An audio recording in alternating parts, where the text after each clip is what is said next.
الحمد لله نحمده ونستعينه ونستغفره ونؤمن به ونتوكل عليه ونعوذ بالله من شرور أنفسنا ومن سيئات أعمالنا من يهده الله فلا مضل له ومن يضلله فلا هادي له ونشهد أن لا إله إلا الله وحده لا شريك له ونشهد أن محمدًا عبده ورسوله اللهم صل على محمد وعلى آل محمد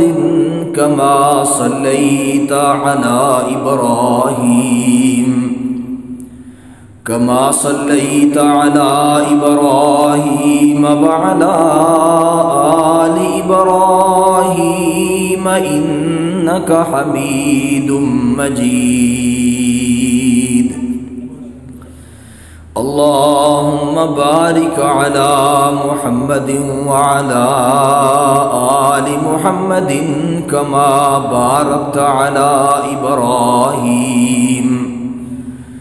كما باركت على إبراهيم وعلى آل إبراهيم إنك حميد مجيد رب اشرح لي صدري ويسر لي أمري واحلل عقدة من لساني يفقهوا قولي اللهم انفعنا بما علمتنا وعلمنا ما ينفعنا وزدنا علما رب أوزعني أن أشكر نعمتك التي أنعمت علي وعلى والدي وأن أعمل صالحا ترضاه وأصلح لي في ذريتي إني تبت إليك وإني من المسلمين أما بعد فإن خير الحديث كتاب الله وخير الهدي هدي محمد صلى الله عليه وسلم وشر الأمور محدثاتها وكل محدثة بدعة وكل بدعة ضلالة وكل ضلالة في النار أعوذ بالله السميع العليم من الشيطان الرجيم بسم الله الرحمن الرحيم يا أيها الذين آمنوا إذا لقيتم الذين كفروا زحفا فلا تولوهم الأدبار ومن يولهم دبره إلا متحرفا لقتال أو متحيزا إلى فئة فقد باء بغضب من الله ومأواه جهنم وبئس المصير وقال الله تعالى في مقام آخر والذين يرمون المحصنات ثم لم يأتوا بأربعة شهداء فاجلدوهم 80 جلدة ولا تقبلوا لهم شهادة أبدا وأولئك هم الفاسقون إلا الذين تابوا من بعد ذلك وأصلحوا فإن الله غفور رحيم۔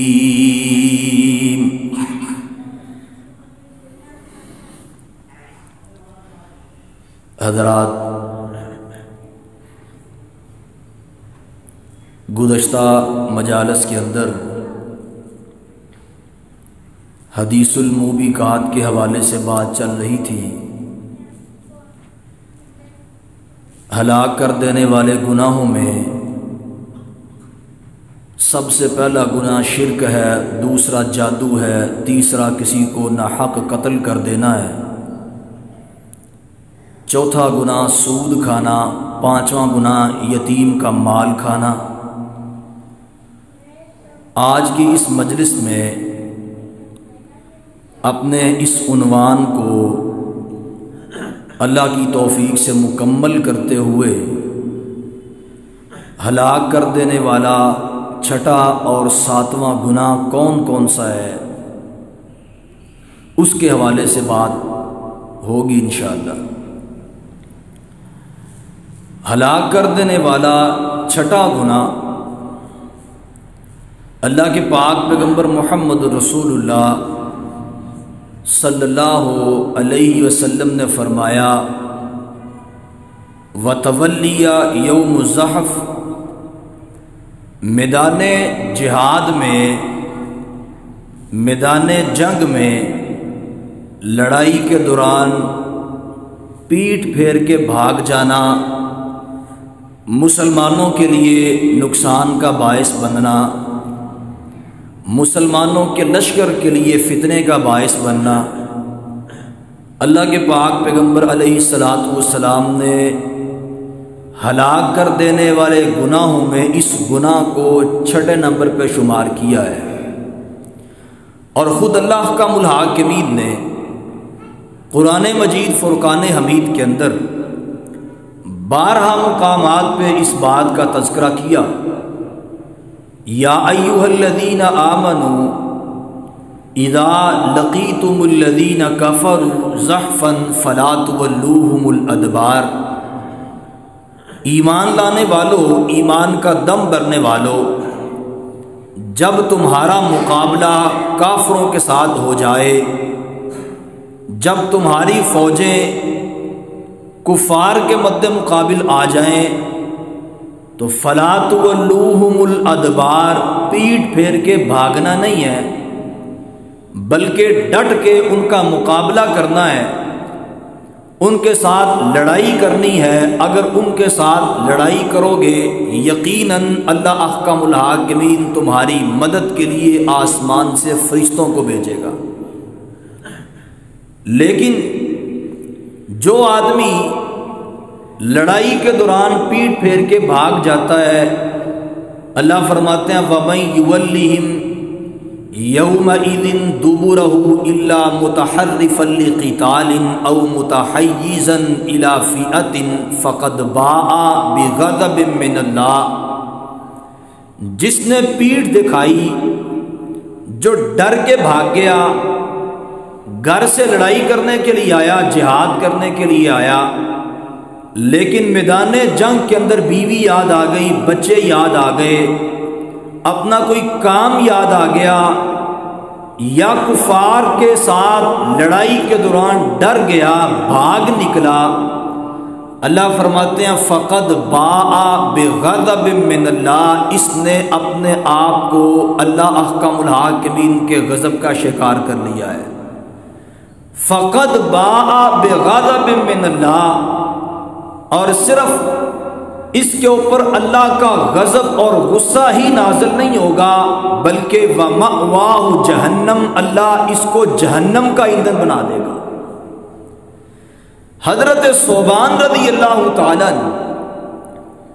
رحمت کائنات محمد رسول اللہ صلی اللہ علیہ وسلم کا فرمان ذیشان بیان کرتے ہیں، رحمت کائنات علیہ السلام آپ نے یمن کی طرف ایک خط لکھا، اور اہل یمن کو آپ نے دین کے مسائل بتائے، اس خط کے اندر آپ نے نماز کا طریقہ بتایا، روزے کے احکامات بتائے، زکوٰۃ کا نصاب سمجھایا، اور اس کے ساتھ ساتھ آپ نے خاص طور پہ ایک بات کی تلقین کی۔ آپ نے فرمایا کہ 4 طرح کے گناہ ایسے ہیں کہ جن سے بچ کے رہنا۔ کیوں؟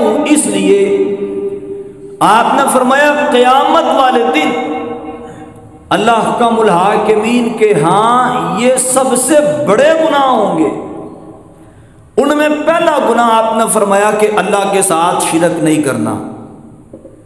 دوسرا گناہ آپ نے فرمایا اللہ کے ساتھ شرک نہیں کرنا، اور پھر آپ نے فرمایا کہ سود نہیں کھانا، اور پھر آپ نے فرمایا کہ تیسرے نمبر پہ جو گناہ ہے وہ یہ ہے کہ میدان جہاد سے پیٹ پھیر کے بھاگ جانا۔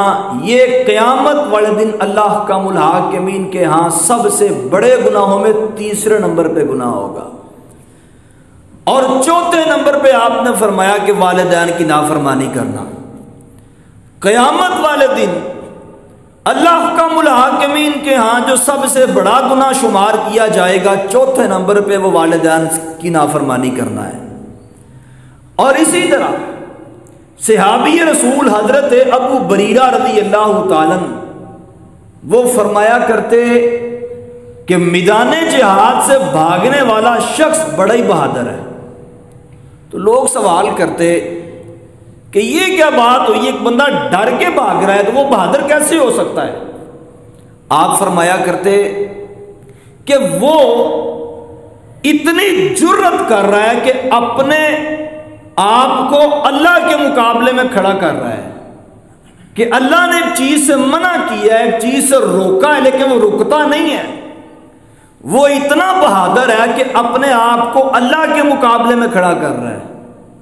اور بعض دفعہ ایسا ہوتا ہے کہ میدان جہاد میں شریک مجاہدین وہ کسی حکمت عملی کے تحت کفار کی کوئی بات مان لیتے ہیں جس سے اسلام کو فائدہ پہنچتا ہے، مسلمانوں کے لشکر کو فائدہ پہنچتا ہے، تو وہ چیز پیٹ پھیر کے بھاگ جانے کے زمرے میں نہیں آتی، بلکہ یہ اللہ احکم الحاکمین نے قرآن کے اندر بھی یہ بات ارشاد فرمائی ہے کہ اگر تم لڑائی کے دوران پینترا بدلنے کے لیے واپس پلٹو یا چھپ کے وار کرنے کے لیے واپس پلٹو تو یہ چیز جائز ہے۔ اسی زمرے کے اندر وہ بات بھی آتی ہے کہ اگر کوئی مسلمان فوجی یا مسلمان لشکر کسی حکمت عملی کے تحت کفار کی کوئی بات مان لیتا ہے تو اس کو غلط نہیں کہا جا سکتا۔ حدیث پاک کے اندر یہ بات موجود ہے، حضرت عمر ابن خطاب رضی اللہ تعالیٰ ان کے زمانے میں مسلمانوں کے درمیان اور رومیوں کے درمیان مارکا ہوا، اور مارکے کے دوران ایک صحابی رسول حضرت عبداللہ بن حذافہ رضی اللہ تعالیٰ یہ رومیوں کی قیاد میں چلے گئے۔ اب رومیوں کا جو بادشاہ اس کے سامنے ان کو پیش کیا گیا تو یہ بڑے خوبصورت، بڑے خوبرو اور بڑے ہی پیارے انسان تھے، شکل ان کی بڑی خوبصورت تھی۔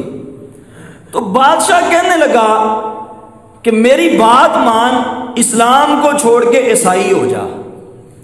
تو حضرت عبداللہ کہنے لگے کہ یہ تو میں کام کبھی بھی نہیں کر سکتا، میں اسلام کو چھوڑ ہی نہیں سکتا۔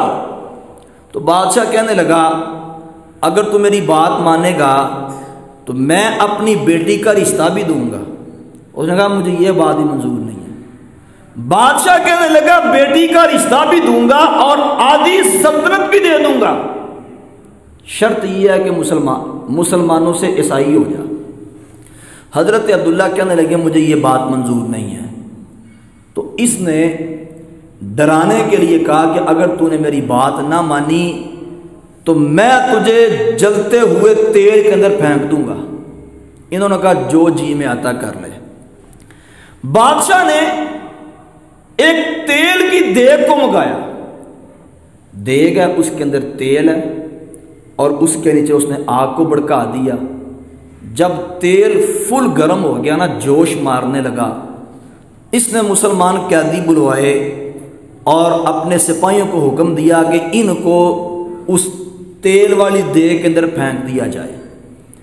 اب ان کی حضرت عبداللہ بن حذافہ کی آنکھوں کے سامنے مسلمان 2 قیدی تھے، ان کو دیگ کے اندر پھینک دیا گیا۔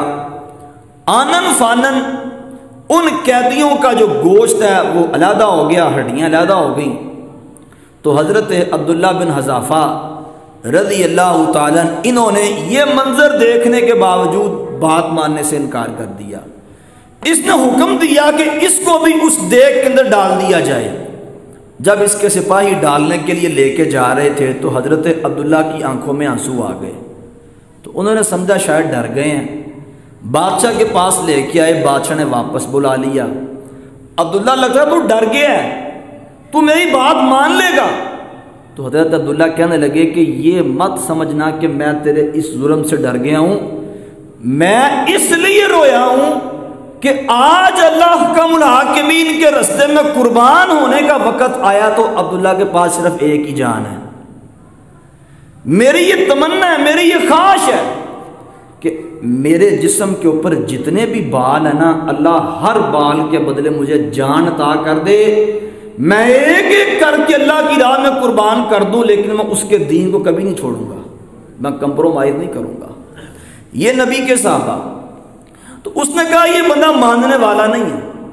اس نے کہا پھر میری ایک شرط ہے، تو وہ مان لے تو میں تجھے چھوڑ دوں گا۔ کہا وہ کیا ہے؟ بادشاہ کہنے لگا میرے سر کا بوسہ لے لے۔ عبداللہ کہتا ہے مجھے یہ بھی منظور نہیں ہے۔ اس نے کہا اتنا خوبرو جوان ہے، اتنا خوبصورت انسان ہے، اس کو میں مار کے کیا کروں گا؟ اس نے کہا ایک شرط اور ہے۔ کہا وہ کیا ہے؟ بادشاہ کہنے لگا تو میرے سر کا بوسہ لے لے، میں تجھے بھی رہا کر دوں گا اور تیرے ساتھ 80 مسلمان قیدی بھی چھوڑ دوں گا۔ جب یہ بات سنی تو حضرت عبداللہ بن حذافہ رضی اللہ تعالیٰ آگے بڑھے اور انہوں نے بادشاہ کے سر کا بوسہ لیا۔ تو بادشاہ نے ان کو بھی رہا کر دیا، ان کے ساتھ 80 مسلمان قیدیوں کو بھی رہا کر دیا۔ مدینے میں آئے، حضرت عمر ابن خطاب رضی اللہ تعالیٰ ان کو ساری بات کی خبر ہوئی، مسجد نبوی کے اندر موجود تھے، لوگ بھی موجود ہیں۔ حضرت عمر ابن خطاب رضی اللہ تعالیٰ اس واقعے کو سن کے اٹھے، کھڑے ہوئے اور کھڑے ہو کے انہوں نے حضرت عبداللہ کے سر کا بوسہ لیا اور اعلان کیا کہ میں عبداللہ کے سر کا بوسہ لے رہا ہوں، تم بھی سارے اس کے سر کا بوسہ لو۔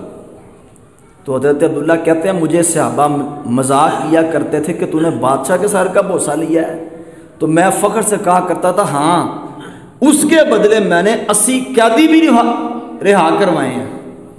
بات یہ کر رہا تھا کہ بعض دفعہ ایسا ہوتا ہے کہ دوران جنگ حکمت عملی اپنانی پڑتی ہے، بعض دفعہ کفار کی کوئی بات ماننی پڑتی ہے اپنے فائدے کے لیے، تو اس کو غلط شمار نہیں کیا جا سکتا۔ ہاں جو بندہ ارادتاً پیٹ پھیر کے بھاگتا ہے ڈر کی وجہ سے، خوف کی وجہ سے، اللہ احکام الحاکمین کے پاک پیغمبر نے اس کو مہلک ترین گناہ میں شمار کیا ہے۔ آگے بڑھیے، ہلاک کر دینے والا 7واں گناہ وہ کیا ہے؟ آپ نے فرمایا وَقَذْفُ الْمُحْصَنَاتِ الْغَافِلَاتِ الْمُؤْمِنَاتِ، پاک دامن عورتوں کے اوپر تہمت لگانا، بھولی بالی عورتیں، ان کے اوپر تہمت لگانا۔ یاد رکھیے کسی کے اوپر تہمت لگانا اتنا کبھی جرم ہے، اتنا کبھی عمل ہے کہ اللہ احکام الحاکمین نے قرآن مجید کے اندر یہ بات ارشاد فرمائی، فرمایا وَالَّذِينَ يَرْمُونَ الْمُحْصَنَاتِ ثُمَّ لَمْ يَأْتُوا بِأَرْبَعَةِ شُهَدَاءَ فَاجْلِدُوهُمْ 80 جلدہ۔ اگر کوئی کسی پاک دامن عورت کے اوپر زنا کی تہمت لگائے تو اس کو چاہیے کہ وہ 4 گواہ پیش کرے۔ اگر وہ 4 گواہ پیش نہیں کرے گا تو پہلی سزا یہ ہے کہ اس تہمت لگانے والے کو 80 کوڑے مارے جائیں گے۔ اسلامی شریعت کے اندر، اسلامی حکومت کے اندر